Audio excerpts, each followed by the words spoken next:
After a decorated career, he was looking forward to his golden years with his family. He had recently retired. They had a beautiful, smart daughter. There was not a single person that had a bad thing to say about the two of them. But a brutal crime destroyed everything they held dear. There was blood splattered all over the walls. The bodies had been there for several days. I lost it. I totally became unglued. Had young love proven to be fatal? She had recently got her first boyfriend. He couldn't stand him. He did not like it one bit. Aaliyah, He was very protective of her. what's he doing here? What is going on inside this family? Or was the tragic truth almost too shocking to imagine? Nobody wanted to believe it. I was heartbroken. It is a pain that will never go away. He just didn't know that he was married to someone evil.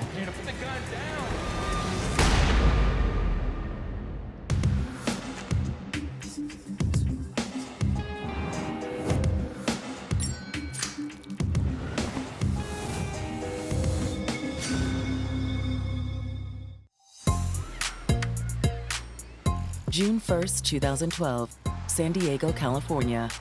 It's the start of another sunny weekend in this metropolis of 1.5 million. San Diego is extremely gorgeous. There are a lot of beaches, great weather. It's almost summer year-round, except for a little sprinkles of rain here and there. But as the sun sets that Friday night, darkness consumes the home of 55-year-old Regina Johnson, her husband Ruben, and their teenage daughter, Aaliyah. The police got a call to do a wellness check from Regina's sister. Regina and her sister traditionally spoke every day. That was their thing, to talk all the time. She'd been trying to get a hold of Regina for a couple of days, had heard nothing, and so she was getting concerned. When a patrol officer with the San Diego police arrives at the Johnsons' condo, nothing seems amiss. Just because someone doesn't answer the phone doesn't mean that something's wrong. It could be as simple as a busy schedule, or maybe they went out of town and forgot to tell anyone about it. San Diego Police Department! After several attempts to make contact, the door finally opens. Regina Johnson answered the door, and she didn't say a word. You okay? She left the door open and walked back into the living room. And they're kind of scratching their head. Ma'am, you all right? The police tried to engage, but she was out of it. She's like catatonic. Almost seems like she doesn't know where she is. While Regina sits quietly on the couch, the officer does a preliminary sweep of the apartment. And down the hall, he makes a horrific discovery. Just outside one of the bedrooms, officers found Ruben Johnson lying face up in a pool of blood. It was immediately obvious that he was dead. When the officer turned toward the doorway where Ruben was lying, he discovered Aaliyah lying dead on the ground inside of her bedroom.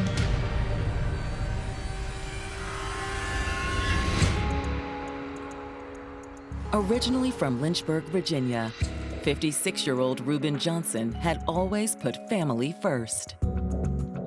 He was fun. He was a jokester. He was a loving brother. He light up the room, but he always had the smile on his face. I mean, he would cook for us. I loved his food because he could cook. The fried potatoes and onions was my favorite. He would peel the potatoes and, cut them up a certain way, but he could cook. Oh, he was a great cook. After graduating high school in the mid-70s, Ruben had spent 2 decades building a respectable career in the U.S. military. He always had that discipline in him. This is a man who wants things a certain way, very upstanding. He stayed in there 20 years. It was a secure job. He didn't see no need to change careers. And throughout his time in the service, his biggest support was his wife, Regina. Regina met Ruben through his best friend, and they were introducing. Sparks flew. They really seem to have a bond, a very strong, loving relationship. They fell in love, they got married, they had Aaliyah, and Aaliyah became really the love of the life of both of them and just the focus of everything about the two of them. But life in the military meant Ruben was often away from his wife and daughter. He was continuously gone for 6 months at a time. We're gonna miss you so much. Promise, I'm gonna call every night, okay? You promise to be good? Promise. Take care of your mom for me, all right? I will. Since Ruben was away at sea so much, it was often just mother and daughter at home. So if Aaliyah was doing an activity, Regina was gonna be there. She would take her out shopping. She would go get manicures and pedicures with her. Ever the military man, whenever Ruben was home from deployment, he always made sure Aaliyah stayed on course. You getting your homework done, girl? Yes, sir. That's my girl. She was a very smart girl, very smart. He wanted to see her graduate from school, go to college, get her degree. A freshman in high school, Aaliyah appeared well on her way. She was a cheerleader, she was a good student. The best way to describe her was just vivacious, vibrant. She radiated love and happiness. Aaliyah was a sweetheart. She had so much potential, and she was a very smart girl. So she could have done anything she wanted to do. Hey, babe, what are you up to? She had recently got her first boyfriend. His name was Xavier Marshall. That time when it's puppy love and maybe your first love, you just want to be around that person. I think it was an exciting time in her life. Well, you know, I gotta get to soccer practice, but I'll text you later, okay? Okay, yeah, call me. All right. Meanwhile, Aaliyah's parents were easing towards their golden years. Ruben recently retired and obtained additional employment to help his family. He was working as a security guard. By all accounts, it looked like Ruben and Regina were really happy and they were moving forward in life. But now, after a concerned call from Regina's sister, police have uncovered a gruesome scene inside the family's condo. They found the bodies of Ruben and Aaliyah. These bodies had been dead for quite a while. And it appeared that they'd both been shot.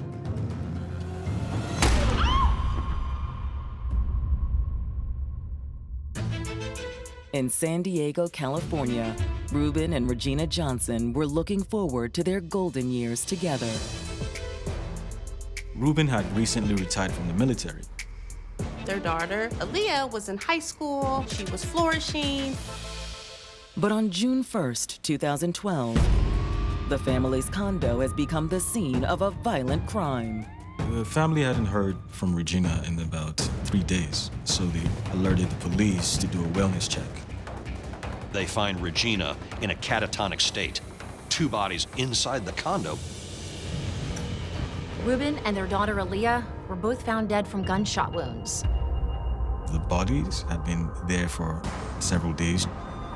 It is unclear if there was an intruder, if this happened between the family.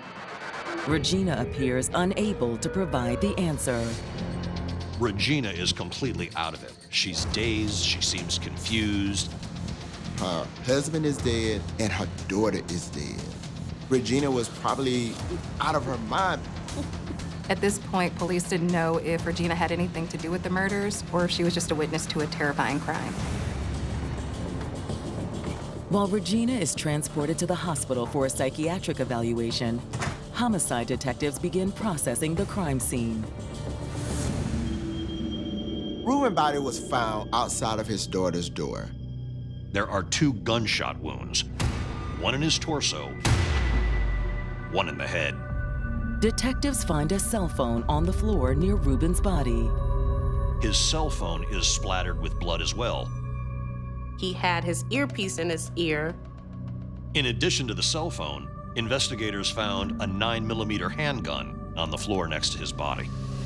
Just outside of Aaliyah's bedroom, there was also a plate, a fork, a salad, and a half-eaten piece of pizza. Aaliyah's body is face down a few feet away, just inside her bedroom door. Aaliyah was found with a blanket over her body, and she was shot at close range to the back of the head. She also was found next to a jar of petroleum jelly that was covered in blood. Police believe she was holding it when she was shot. More than likely, Aaliyah had no idea that she was about to be shot because it was done with her back turned, execution style. Based upon the evidence, detectives reconstruct what might have happened. They believe that Aaliyah was shot first. Ruben was shot second. Maybe Ruben heard the shot and ran to his daughter's room to see what in the world was going on. Instead, he found Aaliyah's killer waiting. Ruben was shot in the torso, and then as Ruben is collapsing, he's shot in the head. However, the theory leaves a few unanswered questions. When detectives collected the gun from the scene, they were able to determine fairly quickly that the 9mm belonged to Ruben Johnson. Ballistics confirmed this was the gun used to kill both Aaliyah and Ruben. So how did the killer obtain the gun? Detectives surmise that the killer has to be someone Aaliyah and her father knew. There was no sign of forced entry, and nothing of value was stolen from the house. In fact, nothing was missing. As shocking as it may be, detectives had to wonder if it was Regina Johnson who may have wielded the gun that killed both her daughter and husband. While an officer keeps watch over Regina at the hospital, detectives begin knocking on her neighbors' doors. They start to canvass the area and ask the neighbors if they heard anything, if they heard any gunshots, if they heard fighting. Most of the neighbors said no, they had not heard anything. They didn't hear a gunshot. They didn't even hear arguing. Neighbors also describe Ruben and Regina's family in glowing terms. By all accounts, Regina and Ruben had a solid, loving relationship. Aaliyah was so loved by her family, her friends. But one neighbor is able to offer information that piques detectives' interest. One neighbor had heard Aaliyah and her father arguing several times. What about? Ruben wasn't crazy about her having a boyfriend. You know how fathers can be. He was protective of his little girl. Ruben was unhappy about the amount of time Aaliyah was spending with Xavier, and it seemed that she was not focused on her studies. He was afraid that Xavier would be a distraction because Aaliyah was seeing a lot of Xavier. According to the neighbor, Ruben ended up putting his foot down. He told Aaliyah that she couldn't see Xavier anymore. Aaliyah had broken up with Xavier only 2 weeks earlier. Could Xavier have sought revenge? Detectives started to question whether the boyfriend could have had a motive to want to hurt Aaliyah and Ruben. Put the gun down!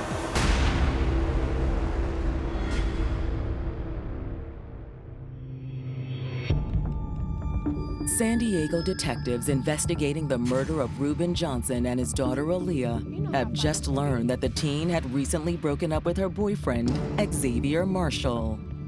There was a neighbor that mentioned there was a fight between Aaliyah and her father about her boyfriend. The neighbor said Ruben had told Aaliyah not to see Xavier anymore, and she had subsequently ended their relationship. Remember, Ruben was a military man, and rules were followed in his home. Had Xavier sought revenge against Aaliyah and her dad after the breakup?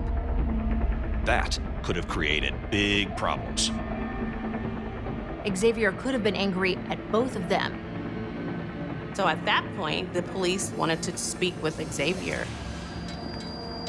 When Xavier's parents bring him into the station for questioning the following morning, nothing in the teen's demeanor suggests he could be a killer.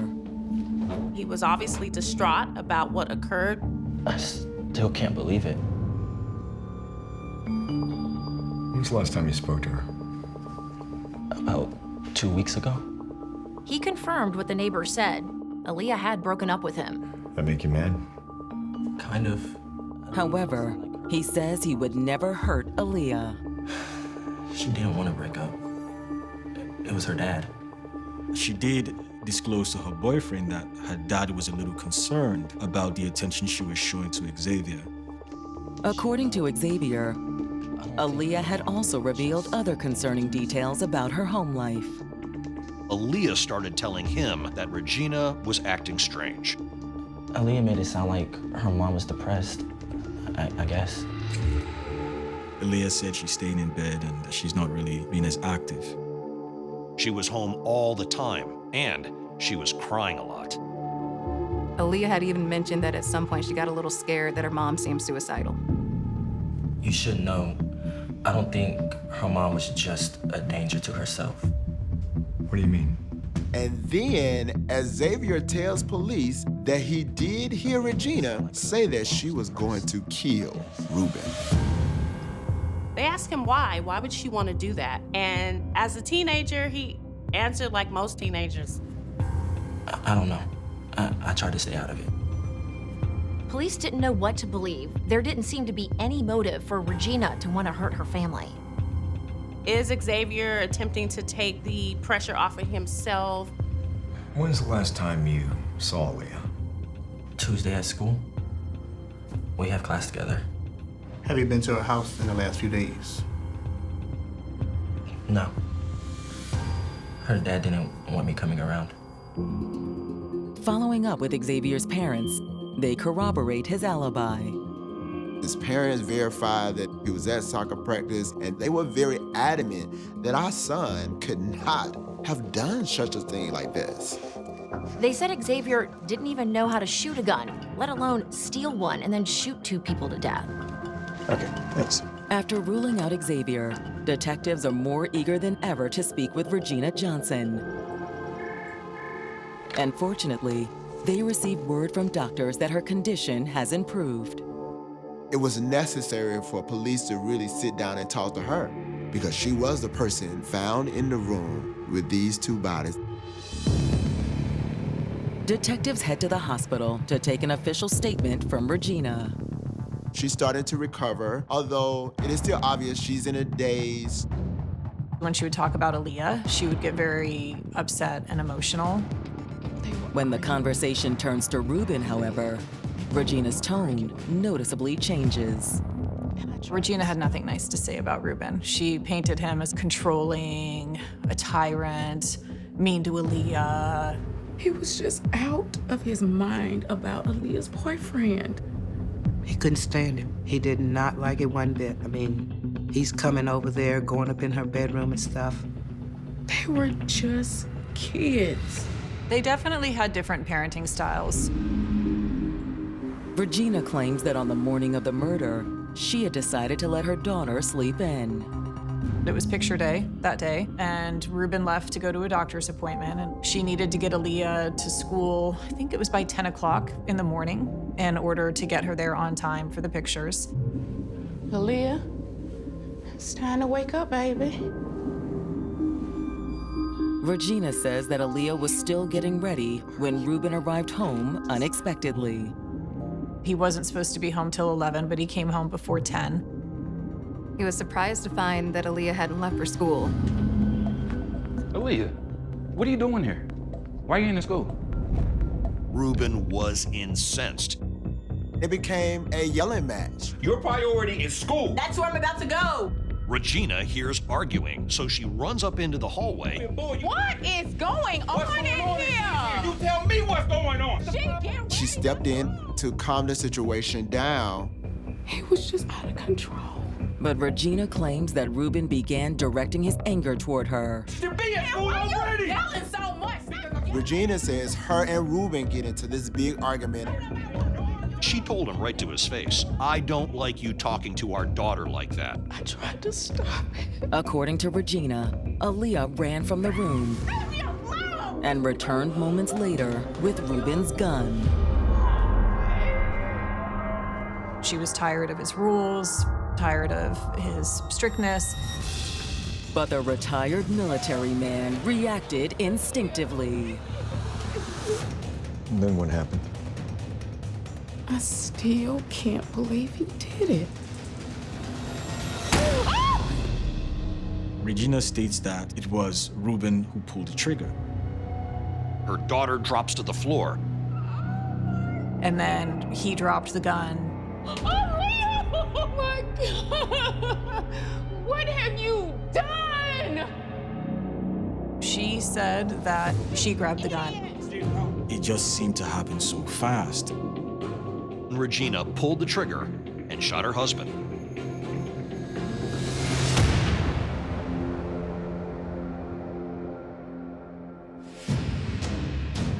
Regina Johnson has just told detectives that she killed her husband, Ruben, after he killed their daughter, Aaliyah. What have you done? According to Regina, she grabbed the gun in anger and frustration and shot Ruben herself. Aaliyah.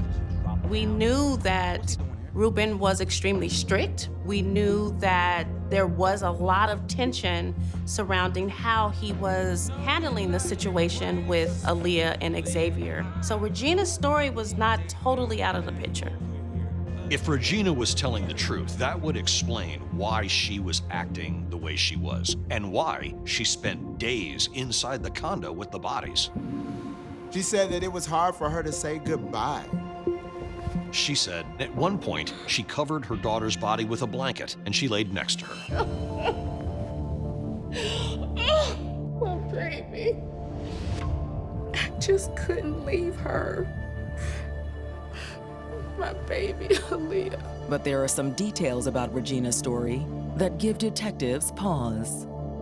Ruben was shot twice. She claimed that it was kind of self-defense because she thought he was going to go after her. Regina was saying, well, I don't know if Ruben was aiming for me or he was aiming for Aaliyah when Aaliyah was shot. Some of the other discrepancies were there was no blood on the gun at all. There was maybe like a tiny little drop, and everything around Ruben's head was just covered with blood. So we knew that that had been planted at a different point in time.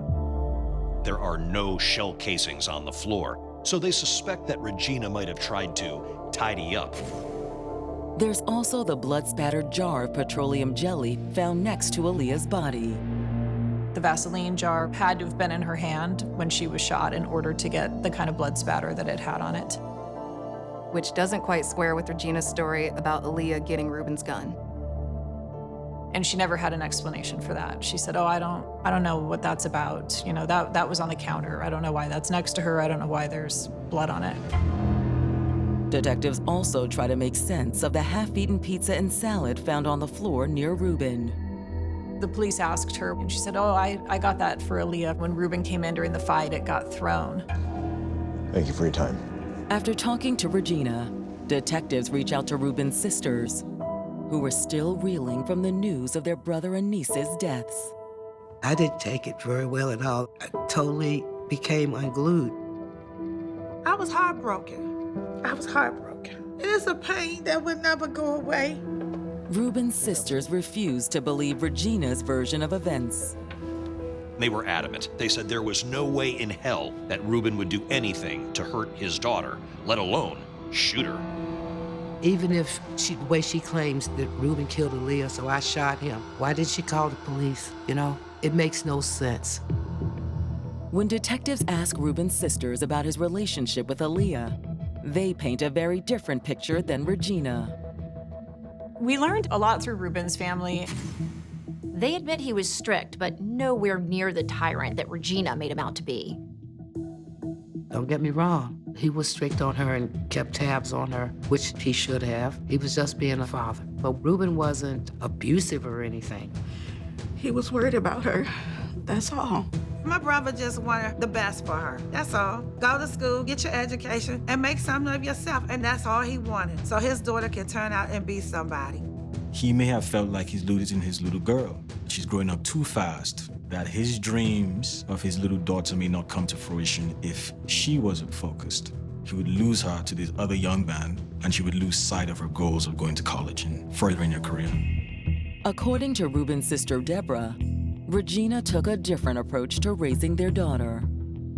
She was a little bit lenient, and I know they didn't agree on that. That really caused some conflict in the family. But Ruben's sisters say that was hardly the couple's only conflict. Regina spent a lot more than they made. All she wanted to do was spend money, spend money, spend money. When Regina lost her job earlier that year, the relationship had become even more strained. Money was a little bit tight for them, and she was still doing those same things she was before with the spending and the shopping trips and not really recognizing that they didn't have that kind of money anymore. She pretended everything was okay. But as Ruben's sisters made clear, that was far from the truth. You could tell that there was problems. It had me disturbed and wondering what was really going on. She was having these mood swings, erratic behavior, temper flares.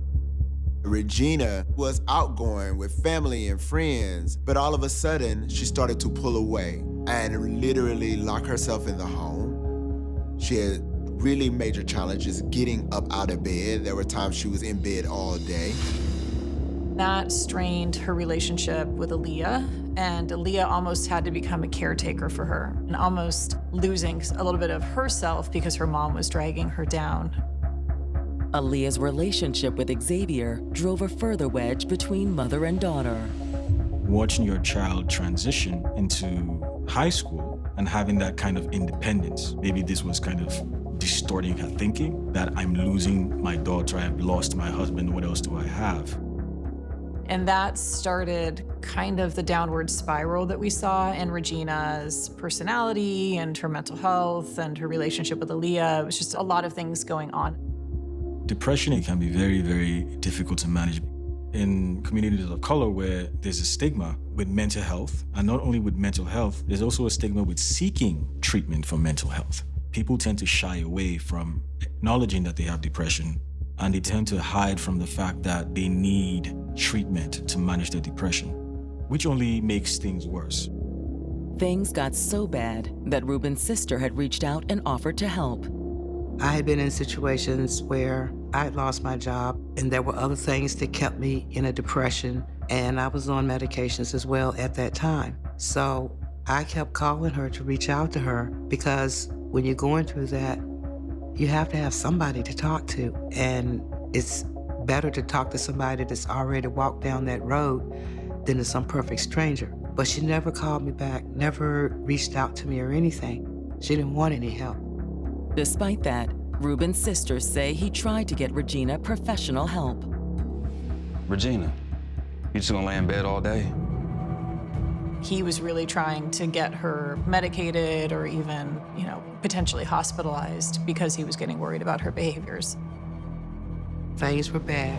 I said, Ruben, you really need to get out of there. And he told me he couldn't leave right then because Regina was sick. He wanted her to get better. He wanted her to be okay. I don't think he wanted to be married to her anymore, but it didn't mean he didn't care. At Ruben's urging, Regina had eventually sought help. The medication she was taking and the therapy she was getting was supposed to make her feel better. But now, Ruben's sisters are convinced that the interventions just weren't enough. Ruben tried to make it work. He just didn't know that he was married to someone evil. And when detectives receive the results of Ruben and Aaliyah's autopsies, it lends credence to what Ruben's sisters have told them. The coroner found no gunshot residue on Ruben's hand. He could not have killed Aaliyah. Regina was responsible for the deaths of her husband and her daughter. No, Regina, you're not thinking.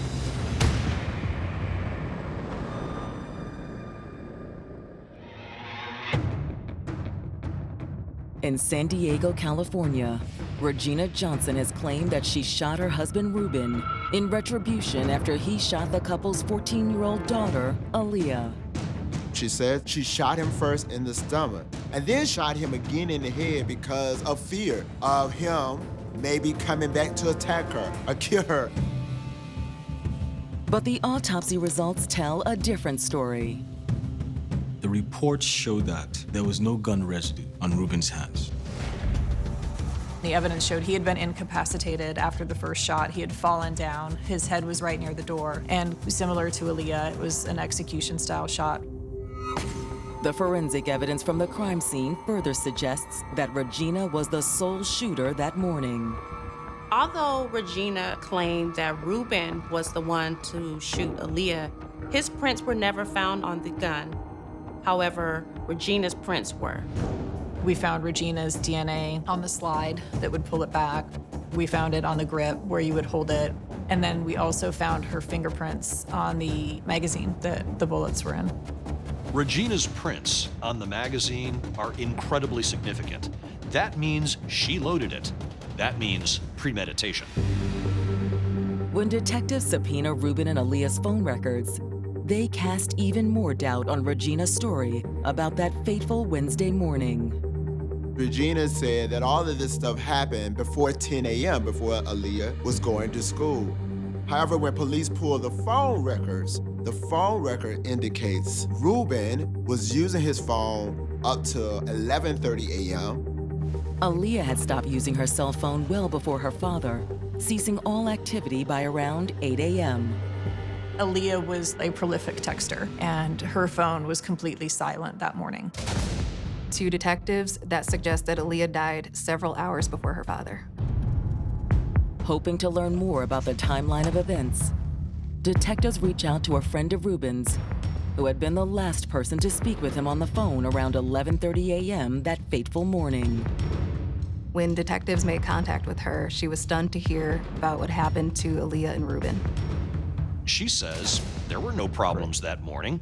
Everything seemed to be fine. He didn't seem upset. Nothing seemed out of order. Yeah, no, I just came home real quick to make lunch. She said he went home to make lunch. And that's where the salad and the pizza come from. Once again, the forensics confirmed the friend's account. When we did testing on it, it was Ruben's DNA on the fork. And so when we ended up looking at the timeline with the cell phone records, the more reasonable explanation for it was that Ruben had come home from his doctor's appointment, made himself some lunch, was going to his room, walked into Aaliyah's room, and then we think he saw her body and dropped it. One thing that Regina always described was that after Aaliyah was shot, that Ruben screamed out, "No, Aaliyah, no," and fell to the ground, reaching for her body. And I do think that probably happened as he saw the love of his life, his daughter, on the ground, shot in the back of the head. Oh my God, Aaliyah, wake up! And then he saw Regina with the gun. You did this? Regina, no. No, Regina, you're not thinking straight right now, Regina. It looked like he was backing up out of the room because he was kind of near the doorway when he was shot the first time. And then he fell to the ground and was executed. What I will never know is how long did she wait between the time she fired the first bullet in him and the time she fired the final bullet in his head? And what did she say to him as he was laying there begging her for help, begging for his life? And I do believe he was begging for his life. He had to be, because he knew she was crazy. Once it becomes clear that Ruben could not have been the killer, like Regina said, police arrest her and charge her with murder. Ruben's family rejoices at the news. I knew straight up Ruben didn't do it. I never believed it in the first place. Never at one point did I believe Ruben killed Aaliyah. But those who know the couple refuse to believe that Regina could be a killer. Nobody wanted to believe it. Nobody wanted to believe that Regina was capable of it. They all wanted desperately to believe her story because they had cared about her. So we did see them rally around Regina, and I think they felt like they were rallying around Aaliyah as well because they didn't want to think that anybody would want to kill her. And they all liked the story that it was an accident, that nobody meant to kill Aaliyah. It just was a tragic accident. Because she isolated herself, everybody's memory of them was from the year before, when they were an intact, happy family, or at least had that appearance. And so it came as a huge shock for all of them. Prior to her depression, Regina was the mom of the year. She was soccer mom. She was very involved with Aaliyah. She was there for the kids in the community. Even if they believed that Regina had killed her husband and her daughter, many friends and neighbors say it had to be her mental illness to blame. They'd seen her as a mother and they just could not fathom this happening. So we did have a lot of people trying to give her the benefit of the doubt. The circumstances of Regina's mental illness also sways the court. And in a preliminary hearing, she's found unfit to stand trial for murder. She was found not competent because of her depression. Instead of a courtroom, she ended up in a psychiatric hospital. I was disgusted. I mean, I couldn't wrap my head around that. Depression does not constitute a reason to kill your family. Would Regina ever see her day in court? At this point, no one was sure if justice would be served for Aaliyah and Ruben.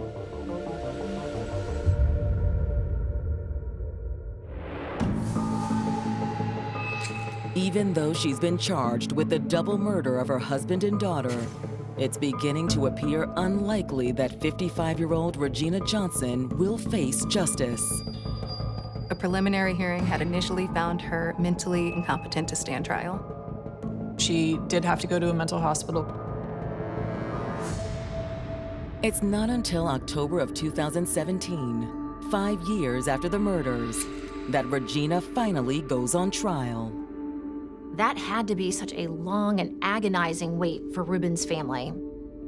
Overall, it was the worst, just the worst time of my life. I can't describe it. It was just Deborah and myself. We was holding each other up.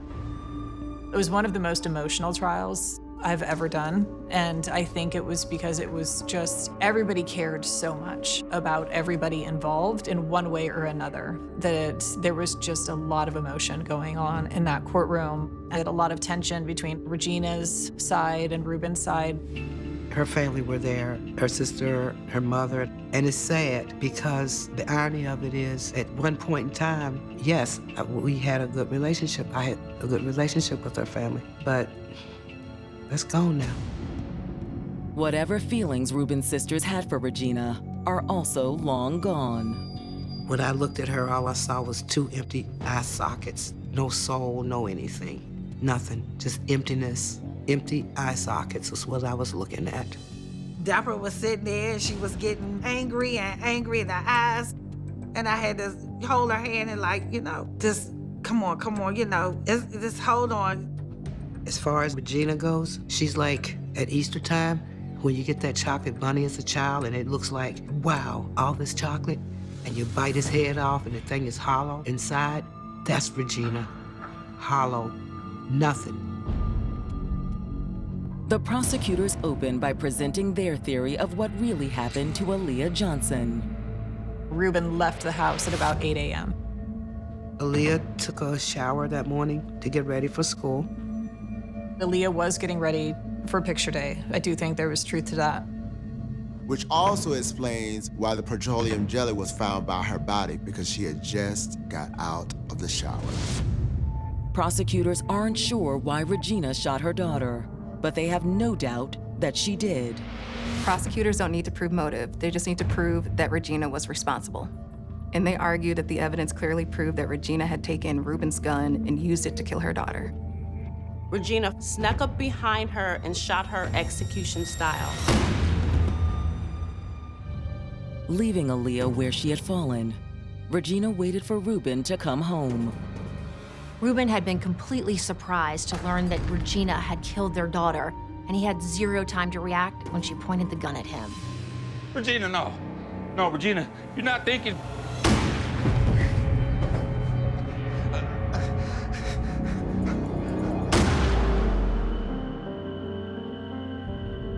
Prosecutors believe that Regina hadn't intended to stop at killing Ruben either. So prosecutors thought that this was probably going to be a murder-suicide. She was losing everything that she cared about, her job, her role as a mother, Aaliyah, Ruben. So we thought that the plan was, rather than lose everything, she would just kill her family and then kill herself. But Regina had hesitated for 3 whole days.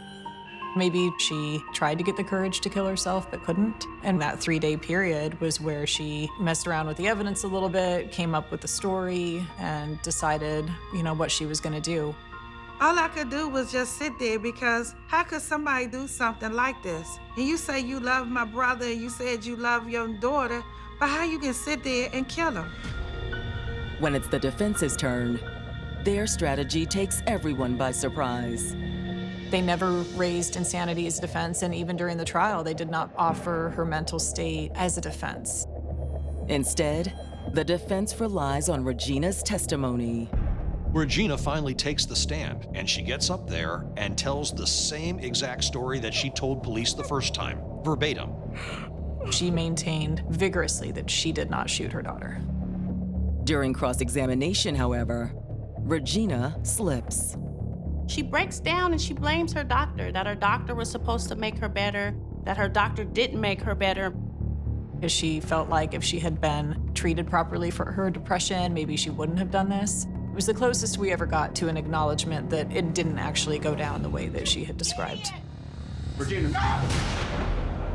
We did discuss a lot of that going into the trial about what aspects of this quote-unquote violence would come in to show character. They did have a lot of things that she was doing that showed that she could be violent towards her family. She could engage in this kind of erratic and moody behavior. And we did litigate some things in the court about how she was having these mood swings. At one point, she slapped Aaliyah. At one point, I think she slapped Ruben. She would throw clothes. She would get in fights with people at work. You know, she went back to her old work a couple of times and got into arguments with people. And they were all worried about her, you know, even Ruben. When the case goes to the jury, it takes them 3 days to reach their verdict. It was honestly one of the most difficult verdicts I've ever taken because you didn't know what was going to happen. Because if you completely believe her, then she didn't kill Aaliyah and she killed Ruben in perfect self-defense. And then it could have been anywhere in between. You know, it could have been a voluntary manslaughter, a heat of passion against Ruben, but nothing on Aaliyah. Like, I knew what I believed the case to be, and I knew what I thought the evidence had shown. But with jurors, they like to view it their own way, and we just never know. It was like sitting on eggshell, just waiting. What's gonna happen? You know, how it's gonna turn out. She was convicted of second-degree murder and sentenced to life in prison. The jurors had looked at the forensic evidence and had followed that to the only logical conclusion. They just couldn't argue with the cell phone records, the DNA on the fork, the Vaseline jar was huge. Just all those little lies that we were able to show about Regina's story. And so at the end of the day, you had her story versus the evidence, and you just couldn't mesh the two. And if she was lying, then that meant she was the killer. I'm happy that she got what she got. She's locked up where she needs to be. I felt relief. Did it give me satisfaction? No. Did I rejoice? No, because there's nothing to rejoice about. Although many of Regina's friends in the community still swear that she is innocent. They never wanted to believe and never could believe the truth. The Regina they knew could not have done this. The nuances of the forensics, we never explained all of that to them, and they didn't get to sit through the trial. So I don't blame them because they don't know the evidence like the jury did and like I did, and they just know the impression of Regina, and you always want to believe the best in somebody. Others accept that Regina pulled the trigger, but argue that it was her depression that killed Ruben and Aaliyah. She wasn't receiving the help that she needed. A lot of families, even though are well-intentioned, don't really have the skills necessary to provide what our loved ones actually need. We end up telling them what to do, or we end up making things worse by telling them, oh, it's gonna be okay, or, you know, just pray about it, which only furthers to exacerbate their condition. You never know how much someone is suffering because a lot of people keep it so hidden. And with these family situations, they really tend to isolate it. And they don't go around telling the public, you know, oh, I'm so miserable, I'm so sad, I'm so upset. And I think it's just to give a little bit of compassion to people because you don't know what's going on in their homes or in their personal lives. But that doesn't make Ruben's death any less a tragedy. He had some faults, but, you know, everybody does. And he didn't deserve to get killed for those. If I could see him right now, I would tell him, the first thing I would tell him is, I love you, and I've missed you so very much. And that goes double for Aaliyah. She was a bright, beautiful young woman who had her whole life to live, cut short for no reason. I still can't believe she's gone.